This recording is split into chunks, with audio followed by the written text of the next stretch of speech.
엄마. 내 종량 사라졌음을 선포하노라. 하나님, 지금 이 상황에도 하나님 감사합니다. 왜냐하면 하나님께서 이미 고쳐주시고 깨끗게 하시고 온전히 하셨기 때문에 저는 두렵지 않고 하나님께 모든 걸 맡김으로써 저는 하나님께 감사와 영광을 올려드립니다. 아멘.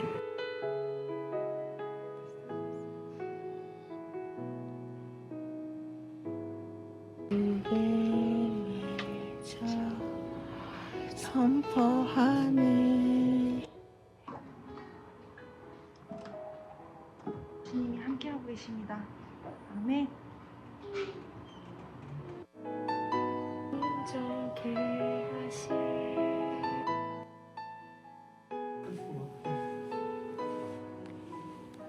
채찍에 맞으시면 하나는 깨끗하게 나와 있습니다. 네, 모든 암정을 주님께서 다 가지고 가셨습니다. 하나님이 죄를 알지도 못하신 이를 먹을 수 있게 해주신 하나님 아버지 감사합니다. 우리로 하여금 그 안에서 감사합니다. 예배드릴 수 있음을 감사합니다.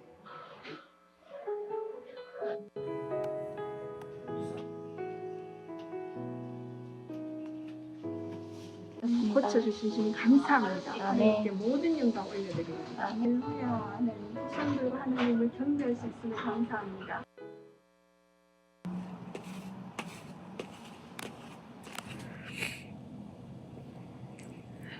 오늘도 감사와 기쁨이 넘칩니다.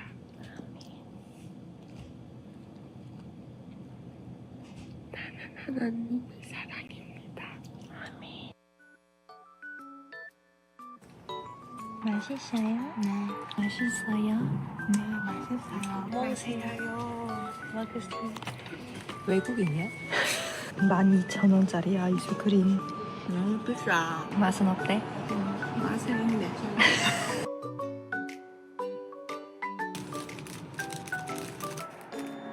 아유, 잘 마실게요. 맞습니다. 한탄전인가?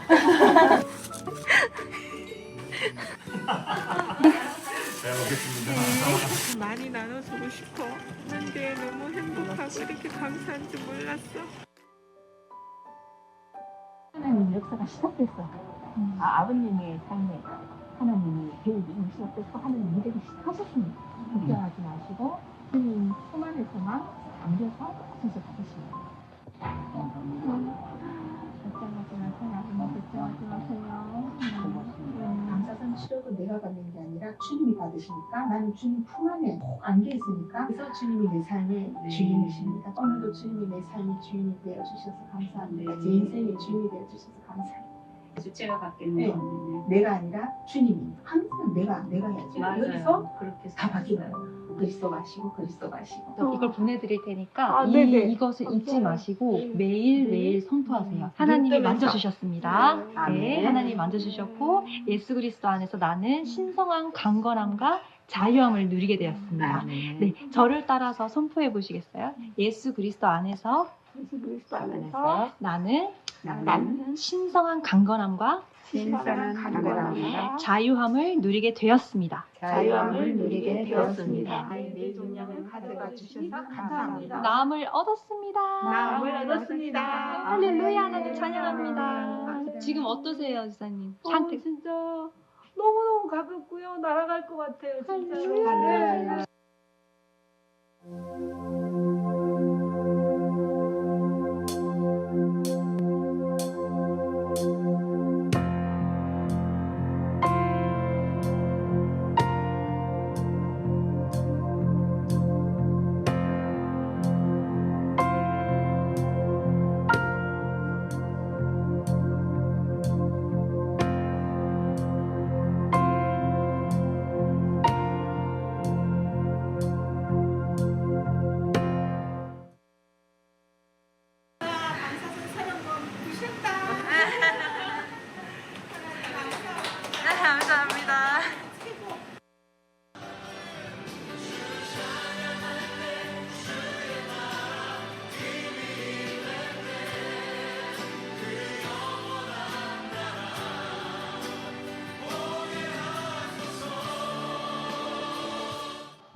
엄마는 하나님이 주시는 비전이 있어? 있지.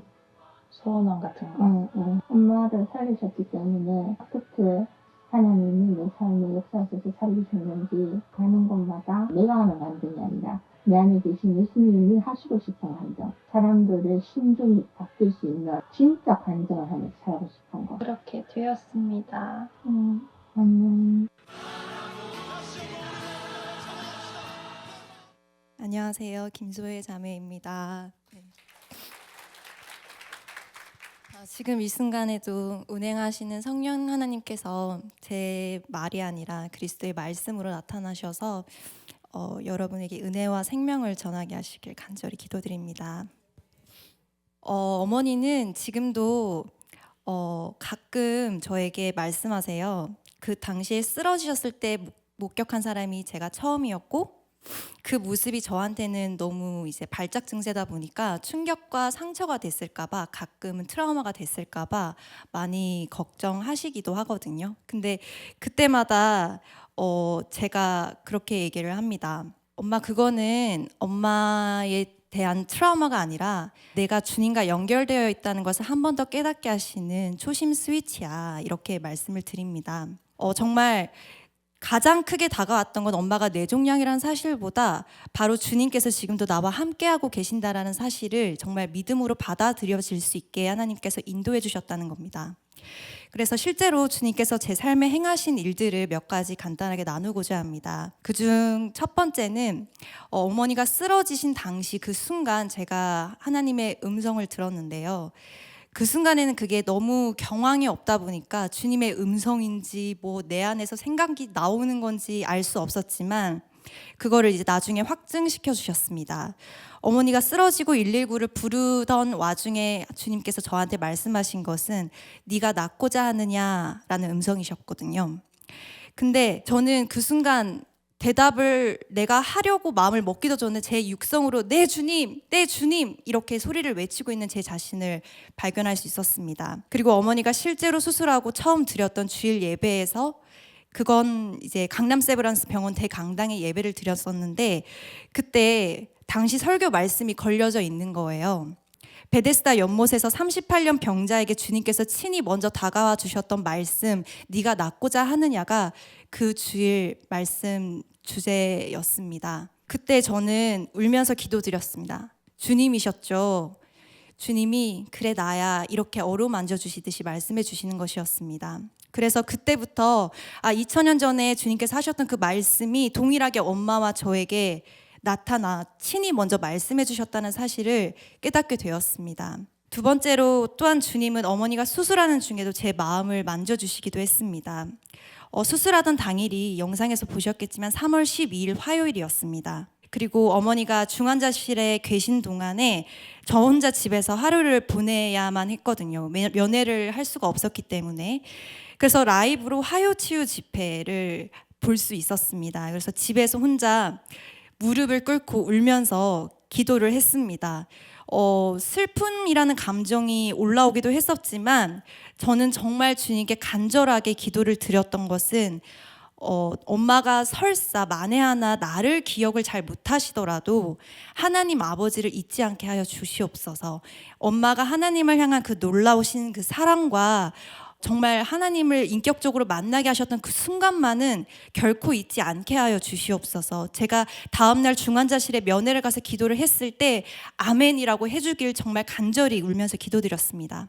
그리고 새벽에 얼핏 잠이 들었는데 주님께서 빛으로 저에게 오셔서 환상으로 소혜야 가야지, 엄마 보러 가자. 근데 제 나름대로 가기 싫어요 이렇게 말씀을 드렸던 것 같아요. 근데 두려워하지 마, 내가 너와 함께 있어, 이렇게 저를 응원해 주시면서 내가 너희를 중보하겠다 이렇게 하나 더 말씀해 주시는 거예요.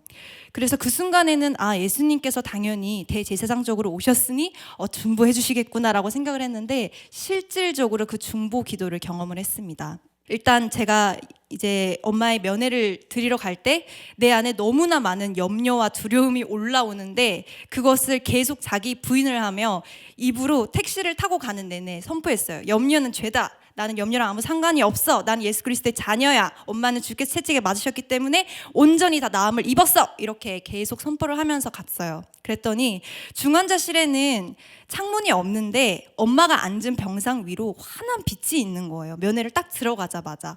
그래서 나는 하나님이 그동안 엄마와 함께 하고 계셨구나라는 생각이 들면서 엄마에게 이제 기도를 해드리는데 엄마가 눈물을 흘리면서 아멘 이러시는 거예요. 저희 기도에 응답이 되었구나 해서 너무나 감격스러웠고 그 순간을 아직도 잊지 못합니다. 기도를 드리고 난 다음에 어머니께서 저한테 말씀해 주시는 거예요. 나 수술 직전에 마취 풀리고 기절하기 직전에 주님이 내 손을 붙잡아 주시는 것 같았어. 뭔가 따뜻하고 두터운 손길이 느껴졌고 이 딸을 살려주시옵소서라는 그런 기도를 들은 것 같아 라고 말씀해 주시는 거예요. 저는 너무 하나님께 감사드리며 이제 면회를 끝나고 개인 예배실에 가서 병원에서 이제 기도를 드리는데 거기 담당 목사님께서 저에게 오시더라고요. 제 기도 내용을 들으시고 혹시 최미양 환자 보호자분이신가요? 이렇게 여쭤보시는 거였습니다. 그래서 제가 네 맞습니다 했더니 목사님께서 혹시 지난 주일날 오지 않으셨냐? 라고 하시는 거예요. 근데 지난 주일이 24년 3월 10날 킹덤 빌더 처치 첫 예배 드리던 주일날이거든요. 그래서 그때는 저와 엄마가 함께 여기 예배에 참석하고 있었기 때문에 저는 그곳에 가지 않았습니다. 그래서 아니요 저는 안 왔는데요 했더니 누군가가 최미양 환자 이름과 병동과 병명을 적은 중보카드와 헌금을 놓고 가셨는데 원래는 팬데믹과 전공의 파업으로 상황이 너무 좋지 않아서 수술실 기도 사역은 특별히 할 수가 없는 상황이었는데 그 카드를 보고 급히 수술실로 들어가서 기도를 해드렸다고 그렇게 말해 주시는 거였습니다. 저는 듣자마자 예수님께서 정말 중보해 주셨구나. 저에게 하신 그 말씀 그대로 약속을 지켜주셨구나. 그래서 너무나 감사했습니다. 왜냐하면 엄마가 입원한 병실, 병동, 병명, 나이까지 알고 계신 분은 하나님 한 분이셨기 때문입니다. 전혀 모르시는 상황에서 그렇게 하나님께서 제게 사인을 보내주셔서 저를 함께하고 있다는 그 말씀을 스스로 깨닫게 하여 주신 것입니다. 그리고 세 번째로는요, 엄마의 조직검사 결과입니다. 일반적으로 뇌종양은 양성과 악성으로 나뉘는데요.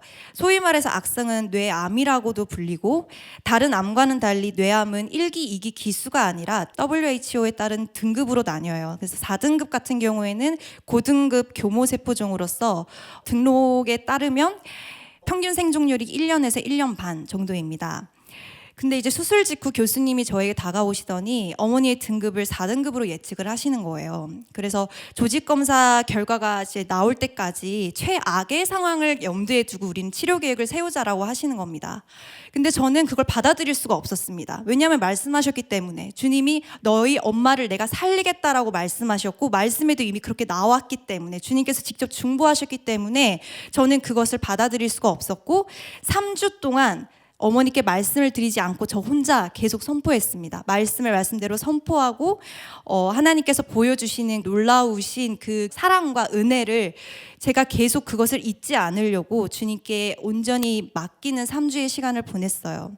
그랬을 때 이제 최종 조직검사 결과가 3주 후에 나왔는데요. 새로운 변이가 나타났다고 했습니다. 그래서 결과적으로는 교모세포종 4등급과는 완전히 다른 종류의 이제 상등급 다른 종양으로 판정이 났습니다. 그 종양으로 판정이 나면은 예후가 완전히 달라지고요. 확연히 좋은 예후로서 치료할 수 있는 신약도 개발하고 있고 아무튼 축하드립니다라고 하셨습니다. 교수님이. 네. 그래서 만약에 제가 3주 내내 그 4등급이다라는 것을 심중에 심고 그것을 바라봤다면 정말 암이 아닌 고통으로 먼저 죽음을 경험했을 것 같습니다. 그러니 하나님께서는 저에게 보여주시고 하루하루 인도해 주셔서 말씀대로 말하고 그리고 심는다는 것이 얼마나 중요한 건지 깨닫게 하여 주셨습니다. 그리고 치료하는 중에도 하나님께서는 직접 개입하셔서 놀라운 일을 행하셨습니다. 방사선 치료 30회 중에 15회가 넘어가면은 휠체어를 타야 할 정도로 많은 부작용이 나타나고요. 육체에 큰 무리를 준다는 그 공식적인 논리가 있어요. 그러나 어머니께서는 정말 세상의 논리와는 정반대로 15회가 넘어갈수록 점점 더 좋아지셔서 맡고 있던 수액을 다 뺐고 세브란스 뒤쪽에 매봉산이 있습니다. 그 매봉산을 교수님 몰래 등산까지 하시기도 했습니다. 정말 세상의 논리와는 정반대로 처음부터가 아니라 처음엔 조금 힘들어 하시다가 점점 더 좋아지게 하시는 교수님도 이거는 신의 영역인 거 맞네요 라고 말씀하셨습니다. 세상의 논리와는 정말 정반대인 그 예측할 수 없는 기적을 경험하게 하신 겁니다. 그 방사선이 치료가 끝나니까 또 다른 사람들이 방사선보다 항암 치료가 남았잖아. 항암 치료는 더 힘들 것이다. 항암 치료 하다가 내가 죽는 사람 많이 봤어. 그런 부정적인 말을 하는 사람들이 주변에 있었어요. 그러나 저와 어머니는 삶의 주관자 되시고 치료의 광선을 비춰주시는 하나님을 먼저 바라보려고 했습니다. 그때 정말 감사하게도 하나님께서는 제게 사인을 보여주셨어요. 앞서 같은 PCB라는 항암이 있는데 그 PCB라는 항암 치료를 받던 중에 포기한 다른 환자분의 항암 약을 교수님을 통해서 저희에게 그냥 무료로 지급해 주신 겁니다. 그게 이제 몇백만 원짜리가 되고요. 사실상 재정적으로도 무리가 될 수 있는 큰 금액이었지만 이제 다른 루트로 하나님께서 특별하게 약을 제공해 주신 겁니다. 좀 재밌는 것은 전달받은 약이 누군가가 먹던 거라서 이제 그 6개월치라도 두 알이 딱 빠져 있는 상태였어요. 근데 두 알을 구하려고 엄마와 저는 막 여기저기 남는 약 없느냐고 물어보러 다녔어요. 두 알이 부족하니까. 왜냐하면 그 두 알을 두 알만 못 사요. 한 세트가 50세트인데 그 50세트 50알이 들어있는 한 세트를 사야만 두 알을 먹을 수가 있었던 거예요. 그래서 우리는 몇십만 원 주고 50알짜리를 못 사니까 두 알만 딱 필요한데 라고 이제 여기저기 해서 결국에는 두 알을 공수했습니다. 근데 하나님께서는 정말 모든 게 완벽하시다는 것을 이렇게 증거해 보이셨습니다. 엄마가 이제 혈소판이나 이런 수치로 인해서 교수님의 판단으로 기존 용량보다 20% 떨어진 상태로 20%를 내려서 치료를 받자고 하신 거예요. 그러니까 두 알 부족한 상태에서 항암 치료가 끝난 겁니다. 모든 게 하나님의 인도하심입니다. 두 알이 부족한 그 두 알이 아직도 남아있어요. 그 두 알을 보면서 저는 무슨 생각이 드냐면 이것도 내 의로 내가 왜 멋대로 이걸 구하려고 그렇게 노력했는데 하나님은 그것까지 다 보고 계셨구나. 이미 다 알고 개수까지 맞춰서 저에게 주신 것입니다. 이제 그 모든 항암 치료도 하나님께서 인도하시고 하나님께서 행하시고 나타나시고 개입하시는 다른 일반 항암 치료와는 차원이 다른 항암 치료를 겪게 하셨다라는 것을 이제 바로 알 수 있었습니다. 그것이 이제 바로 예수 그리스도 안에는 하나님 자녀가 누리는 특권이며 그분의 통치 안에서 날마다 새롭게 되는 것을 경험한 것입니다. 그래서 저는 오늘 목사님께서 설교 말씀도 그렇지만 하나님께서 주시는 이 소망이 가득한 미래의 내가 그걸 통해서 현재의 내 삶은 새롭게 되는 거잖아요. 이처럼 저는 아버지의 비전을 이루기 위해서 지금 이 순간 하나님의 인도하심을 받고 있습니다. 과거의 고난과 아픔도 사용하셔서 그분의 창조 역사를 이루시는 과정에 쓰임받는 그 영광의 통로가 저와 엄마가 되었다고 생각합니다. 따라서 새로워진 지금의 나는 하나님 아버지의 창조 사역에 동참하고 있는 것입니다. 어려운 일을 겪었다고 해서 지금 내가 불행하다고 느끼나요? 전혀 그렇지 않습니다. 세상 사람들은 이렇게 얘기해요. 너 하나님 어머니랑 그렇게 열심히 믿고 그렇게 은혜가 충만하더니 어머니가 갑자기 이렇게 돼서 어떡해? 라는 걱정 어린 말로 그런 얘기들을 많이 합니다. 근데 제가 더 확실하게 얘기하고 싶은 거는 하나님이셨기 때문에 엄마를 살릴 수 있었던 거고 하나님이 미리 아셨기 때문에 하나님 나라 복음을 통해서 저와 엄마를 훈련시키셨던 겁니다. 네, 그 전에 어머니가 쓰러지시기 전에 이 하나님 나라 복음을 들었다는 게 얼마나 큰 축복이고 은혜인지 다시 깨닫게 해 주시는 것 같습니다. 그래서 지금 현재의 나는 더 이상 과거에 전혀 영향을 받지 않습니다. 이미 일어난 과거는 어머니의 뇌종양과 쓰러지신 그 트라우마는 제게 전혀 트라우마가 아닙니다. 상처와 고통이 아닙니다. 그리스도를 통해서 새롭게 재구성되었고요. 지금 제게 모든 것이 일어나고 모든 것이 고난이고 아픔처럼 보이지만 사실 그거는 하나님을 나타내고 경험하고 하나님의 생명을 체험하는 초심 스위치인 것입니다. 그 초심 스위치라는 게 내 첫 신앙생활로 돌아가는 것뿐만이 아니라 나를 처음에 지으셨던 그 창조 목적, 그 초심으로 돌아가는 초심 스위치라는 것을 지금도 깨닫고 있습니다. 하나님 아버지께 모든 영광 올려드립니다. 감사합니다.